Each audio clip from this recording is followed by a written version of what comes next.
Hi friends, आपका स्वागत है हमारे चैनल में।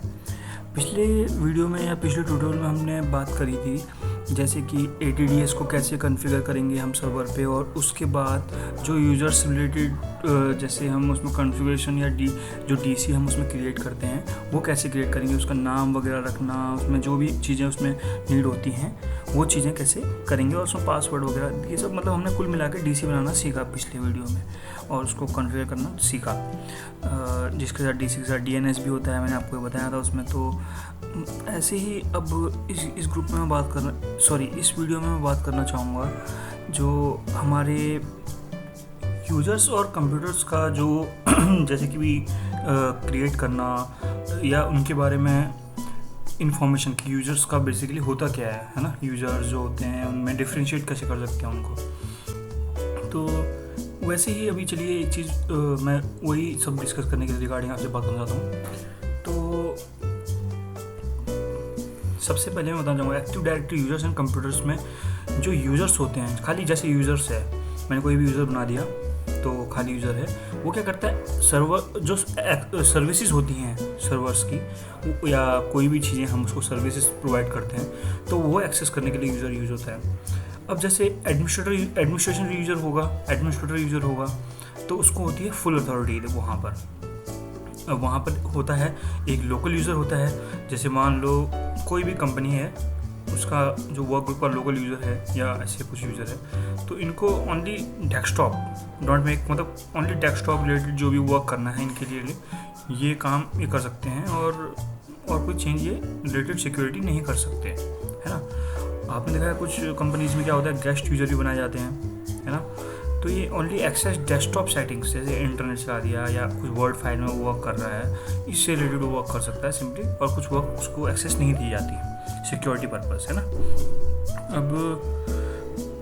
अब यहाँ मैं बात करना चाहूँगा जैसे ग्रुप की, जो हम बोलते हैं कि दो ग्रुप होते हैं, और एक होता है सिक्योरिटी ग्रुप, एक होता है डिस्ट्रीब्यूशन ग्रुप।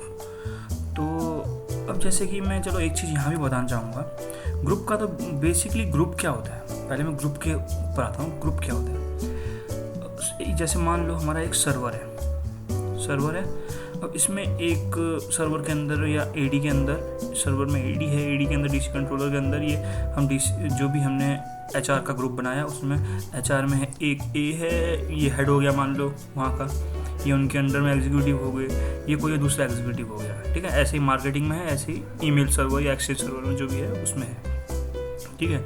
अब मान लो हमें HR के लिए एक अलग परमिशन या पॉलिसी या कुछ भी बनाया है, तो हम क्या करेंगे, डायरेक्ट एक HR ग्रुप में पॉलिसी या परमिशन का चेंज कर देंगे, ऑटोमेटिकली वो जो भी उसके अंदर यूज़र होंगे उसमें इम्प्लीमेंट हो जाएगा अपने आप ही, ठीक है। ऐसे ही मार्केटिंग में सेम ही हो सकता है, लेकिन through AD, through DC, we can also manage this, that just like if we want to manage only permissions on this particular user, just like अगर हम A में कोई परमिशन या पॉलिसी चेंज करना चाहते हैं तो उसके लिए क्या करना पड़ेगा हमें कि A के पार्टिकुलरली इसकी प्रॉपर्टीज़ में जाके, जो हम मतलब उस यूज़र में जाएंगे पार्टिकुलरली उसके अंदर जाके, वहाँ पर हम उसकी पॉलिसी में चेंज कर सकते हैं। जैसे ये 8 घंटे ही वर्क कर पाए, इसका सिस्टम ऑटोमेटिकली सुबह अगर ये 8 बजे से 9 बजे के बीच में काम कर पाए, वो एटसेट्रा कई परमिशंस होती हैं, तो ये हमें पार्टिकुलर यूज़र में जाके करनी पड़ेंगी।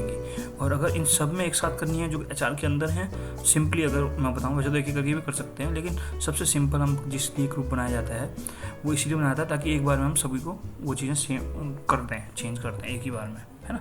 पार्टिकुलर करना है तो फिर वो 1 बाय 1 जाना ही पड़ेगा, सेम ये चीज़ है। तो अब यहाँ पर आया, दो चीज़ आती हैं ग्रुप में, एक आता है सिक्योरिटी ग्रुप, एक आता है डिस्ट्रीब्यूशन ग्रुप। अब सिक्योरिटी ग्रुप क्या होता है, चलो मैं यहाँ पर फिर से HR ग्रुप का सहारा लेता हूँ। बेसिकली सिक्योरिटी ग्रुप का वहाँ पर होता है, जैसे मान लो एक फाइल सर्वर है, एक फोल्डर है या एक ड्राइव है, एक स्टोरेज है जिसको हम मतलब फाइल सर्वर है, और हम उसको शेयर करते हैं ओनली HR के लिए। हमने वो एक फोल्डर बनाया है ताकि फाइल सर्वर में, जिसे ओनली HR मतलब एक्सेस कर पाए। तो हम क्या करेंगे, उस HR जो फोल्डर बनाया हमने फाइल सर्वर में, उसमें सिंपली हम HR ग्रुप को एक्सेस दे देंगे, HR के ग्रुप को एक्सेस दे देंगे। समझ रहे हो ना आप बात को। उसमें परमिशन दे देंगे तो केवल और केवल HR ग्रुप उसको एक्सेस कर पाएगा और कोई नहीं कर पाएगा। ठीक है, तो बेसिक चीज़ ये है, मतलब सिक्योरिटी ग्रुप का मतलब एक टाइप से हम ये कह सकते हैं कि एक ग्रुप को हम मतलब एक ये एडवांस उसको कुछ मतलब सेफ्टी प्रोवाइड कर देता है कि हाँ HR के अलावा कोई उस फोल्डर को एक्सेस ना कर पाए। ठीक है, सेकेंडली आता है डिस्ट्रीब्यूशन ग्रुप। डिस्ट्रीब्यूशन ग्रुप का बेसिकली ये होता है कि जैसे मान लो हाँ किसी भी ऑफिस में क्या होता है, हम जैसे पार्टिकुलर कोई ग्रुप है HR का, अब हमने एक एक करके 50 बंदों को कोई इन्फॉर्मेशन भेजनी है, मतलब एक 50 बंदों को हमें कोई इन्फॉर्मेशन भेजनी है। ठीक है, तो हम क्या करेंगे, सिंपली मतलब उस ग्रुप में जो डिस्ट्रीब्यूशन ग्रुप है वहाँ पर HR का जो ग्रुप बनाया होगा हमने, उसमें जाके सिंपली उसमें ऐड कर देंगे। देन उस डिस्ट्रीब्यूशन ग्रुप, जैसे मान लो HR@टेस्टिंग कंपनी जो भी कंपनी है .com ये मेल है, इसमें ये क्या है, इस डिस्ट्रीब्यूशन में ये सब ऐड है ना, समझ लो ना, वो सब जो HR के यूज़र जो भी यूज़र हैं ABC HR ग्रुप पूरा ऐड है उसमें, तो ऑटोमेटिकली क्या होगा, सभी को वो मेल चली जाएगी एक ही बार में। अब आप समझ सकते हो कि एक एक बंदे को मेल भेजना कितना मुश्किल होगा। मैं तो 50 बंदों का फिर भी नाम ले रहा हूँ, वहाँ क्या पता 100 भी हो सकते हैं। हो सकता है कि HR में बड़ी ऑर्गेनाइजेशन है 100 हो, 200 हो, 1000 हो सकता है। मैं ऐसे HR में छोटी कंपनी में भी मैं देखता हूँ कि 10 से 20 HR होते हैं कई बार, है ना। तो ऐसा हो सकता है कि अब पार्टिकुलर एक एक बंदे को भेजना ये बहुत बड़ा मैसी काम है ना, तो ये चीज़ है। अब यहाँ पर दूसरी चीज़ आती है जो ग्रुप से रिलेटेड या किसी यूज़र से रिलेटेड जो हम बात कर रहे थे ऊपर। तो अब यहाँ पर क्या होता है, जैसे मान लो एक सर्वर है, सर्वर से अब मान लो एक कोई पार्टिकुलर PC है। अब मैं चाहता हूँ कि जो यूज़र A है सर्वर में वो ओनली यूज़र की बात कर रहा हूँ मैं यहाँ पर, वो किसी भी सिस्टम में एक्सेस करे तो वो ओनली 10 GB या 5 GB यूज़ कर पाए उस सिस्टम के हार्ड डिस्क का, या स्टोरेज के लिए, मतलब स्टोरेज पर्पज़ से। ठीक है, ओनली 5 GB या 10 GB यूज़ कर पाए। तो ये मेरी पॉलिसी है, तो पार्टिकुलर यूज़र में लगाई है मैंने। अगर ग्रुप में लगानी है तो ग्रुप में भी लगा सकता हूँ। ठीक है, अब एक दूसरी चीज़ ये भी हो सकती है कि हाँ पार्टिकुलर सिस्टम में मैंने लगानी है, समझ लो ना बात को, या सिस्टम में लगानी है। जैसे मान लो उस सिस्टम के होस्ट नेम के थ्रू फिर हम उसमें लगा सकते हैं कि इस सिस्टम में कोई भी A हो या B हो या C हो, कोई भी मतलब इसमें लॉगिन करे तो ओनली 10 GB यूज़ कर पाए, चाहे उस सिस्टम की हार्ड डिस्क उसमें 1 TB जगह लगी हो, है ना। तो कुछ परमिशन ऐसी भी होती हैं क्योंकि जो ओनली यूज़र पे लग जाती हैं, है ना। जैसे कि अब ये Gmail सर्वर का मान लो आप, ये अमेरिका में है। ठीक है, सिंपली ये क्या करता है, अपनी पॉलिसी इन्होंने बना रखी है कि कोई भी नया बंदा आएगा तो उसको 15 GB जो ड्राइव है जिसे हम गूगल ड्राइव या G ड्राइव बोलते हैं, वो फ्री मिलेगी, 15 GB एलोकेट हो जाएगी उससे, है ना।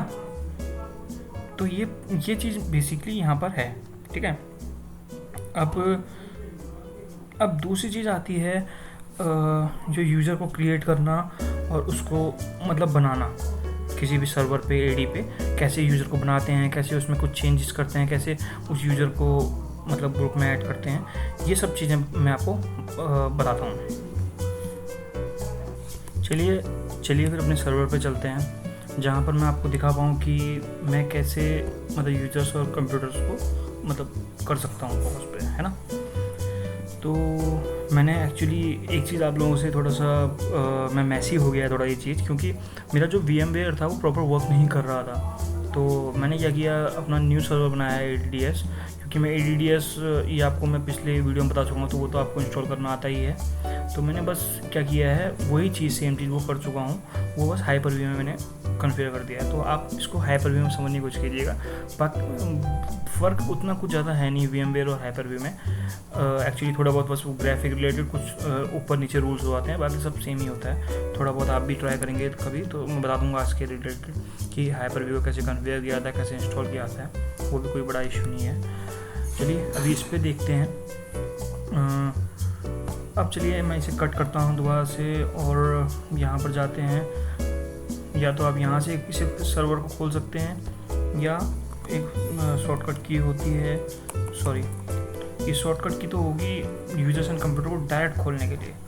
हम सर्वर पे जाते हैं अभी। एक तो यहाँ से हम सबसे पहले तो हमारा सर्वर खुलेगा जो कंसोल है। उसके बाद हम क्या करेंगे, मैनेज में जाएंगे, सॉरी टूल्स में जाएंगे, क्योंकि ऑलरेडी हम ADDS बना चुके हैं तो कोई उसकी नीड नहीं है। अब active directory users and computer में जाएंगे। एक तो हम ऐसे भी जा सकते हैं active directory users and computers में। दूसरी चीज़ मैं आपको बताना चाहूँगा कि हम यहाँ से भी जा सकते हैं, जैसे DSA.MSC करेंगे।